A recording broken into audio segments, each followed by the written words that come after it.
Erik Horne here with Brett Dawson at Edmond North High School after the Thunder's blue and white scrimmage. No Russell Westbrook today, no Alex Abrinas, no Patrick Patterson, but we got plenty of Paul George, Carmelo Anthony, gave the people what they wanted, and it was quite a show considering while you can't take too much seriously in a scrimmage setting, it's a pretty stark contrast with what we've seen last year Thunder offensively to now in terms of just pure talent and firepower. Yeah, just how much talent is on the floor, just having Carmelo Anthony on one side of the court and Paul George on the other side of the court, the way those two guys looked for each other, and not just things like that, but you had situations where Carmelo Anthony got a rebound and brought the ball. You had Paul George get a rebound or get a short pass and then make a long outlet ahead to Steven Adams, a pass Russell Westbrook could make last year.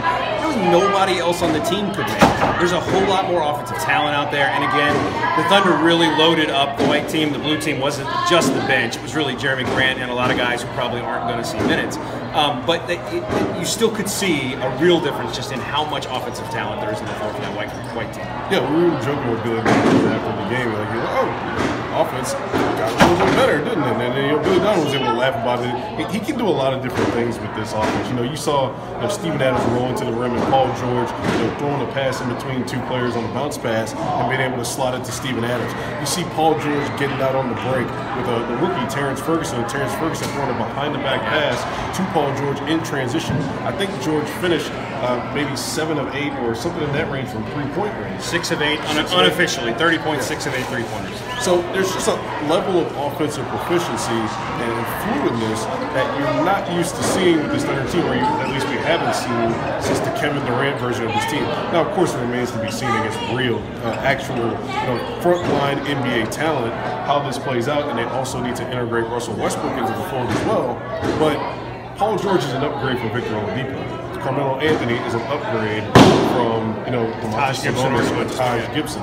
We're saying a lot of Captain Obvious stuff here, but to see it in real life, it's pretty stark, as we said. Yeah, I think the interesting thing, as you mentioned, it's going to be integrating Russell Westbrook. We saw, and again, we're going to see it against competition, NBA-level competition on Tuesday, and then whenever it is that Russell Westbrook gets integrated. What we saw today was Carmelo Anthony and Paul George really looking for each other, and the defense was on one side of the floor looking to move the ball and get those good shots. Westbrook, obviously, is a guy who's had the ball in his hands a lot. Both of these guys are, too.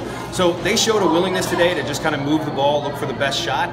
We need to see that against NBA competition, and we need to see it with Westbrook on the floor and see that the ball continues to move that way.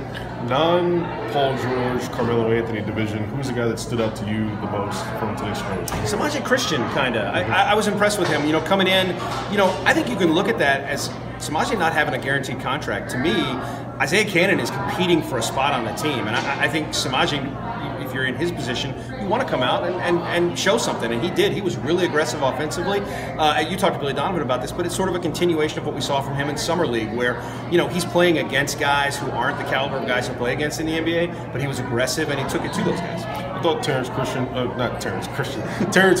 I thought had an impressive game. Yeah. The 19-year-old, we wanted to see what he'd do in a game setting. He's still obviously got to put on some weight. He's going to play most of his minutes this year, probably in the D League, but he looked good running with the starters. Billy Donovan, similar to what he did with Domantas Sabonis last year, and wanting to have him as much around the starters as possible so he can be comfortable. Yeah. He did the same thing with Terrence Ferguson today, putting him on the white team that was comprised mostly of the starting unit. And Ferguson had some bright spots. He had some good defensive stands. He was active defensively, getting out on the break. Had a couple of dunks, and it was a promising start for the 19-year-old. Yeah, and the great behind-the-back pass, that leave behind, where he had a path to the basket. Kyle Singler cut him off, and he was kind of looking to make that pass to Paul George. That play was so good by the rookie that Russell Westbrook stood up and kind of hopped around a little bit. He was pumped up about it. Next up for the Thunder, Tuesday night in Tulsa against Chris Paul, James Harden, and the Houston Rockets. Should be interesting. We don't have a word on whether or not Patrick Patterson's going to play. Probably wouldn't expect Russell Westbrook to play as they work him back slowly from that PRP injection. But Billy Donovan reiterated today, Russell Westbrook reiterated today that he's okay. He actually went through some pregame with the team, going through some non-contact offense with some of his first-team teammates. And you should expect to see Russell Westbrook sometime later in the preseason.